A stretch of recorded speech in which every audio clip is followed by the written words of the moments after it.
സംസ്ഥാനത്തെ 62 ലക്ഷത്തോളം വരുന്ന പെൻഷൻ ഗുണഭോക്താക്കൾക്കും സന്തോഷ വാർത്ത. സംസ്ഥാനത്ത് ക്രിസ്മസ് പെൻഷൻ വിതരണ നടപടിക്രമങ്ങൾ ഈ ആഴ്ച മുതൽ ആരംഭിക്കുന്നു. വിധവാ പെൻഷനുകൾ, വാർദ്ധക്യകാല പെൻഷനുകൾ, ഭിന്നശേഷി പെൻഷനുകൾ, കർഷക തൊഴിലാളി ക്ഷേമനിധി പെൻഷനുകൾ, മറ്റ് സംസ്ഥാന സർക്കാർ സഹായം വഴി പെൻഷൻ തുക വിതരണം ചെയ്യുന്ന ക്ഷേമനിധി ബോർഡുകൾ വഴി പെൻഷൻ തുക സ്വീകരിക്കുന്ന ഗുണഭോക്താക്കൾ എന്നിവരിൽ ബാങ്ക് അക്കൗണ്ട് നമ്പറുകൾ നൽകിയിട്ടുള്ള 26 ലക്ഷത്തോളം വരുന്ന ആളുകൾക്ക് അക്കൗണ്ടുകളിലൂടെയും 24 ലക്ഷം പേർക്ക് സഹകരണ സംഘം ഉദ്യോഗസ്ഥർ വഴി നേരിട്ടും വീടുകളിൽ പെൻഷൻ തുക എത്തിച്ചേരും. ഇനി മുതൽ പെൻഷൻ നേരിട്ട് വിതരണം ചെയ്യുന്ന സമയത്ത് വിതരണ ഉദ്യോഗസ്ഥൻ പെൻഷൻ വിതരണം ചെയ്യുന്നത് മൊബൈലിൽ പകർത്തി പെൻഷൻ വിതരണ തട്ടിപ്പ് തടയുന്നതിനായി വികസിപ്പിച്ചെടുത്ത ആപ്പിൽ അപ്ലോഡ് ചെയ്യും.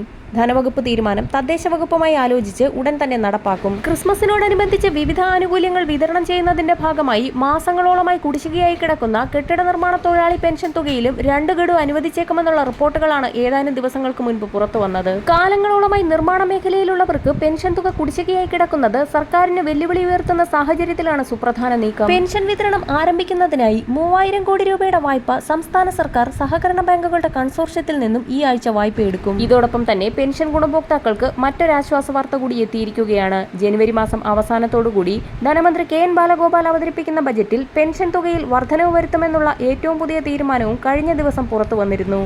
പ്രകടന പത്രികയിൽ പ്രഖ്യാപിച്ചതനുസരിച്ച് 2500 രൂപ വീതം നിലവിൽ വിതരണം ചെയ്യാൻ സാധ്യതയില്ല.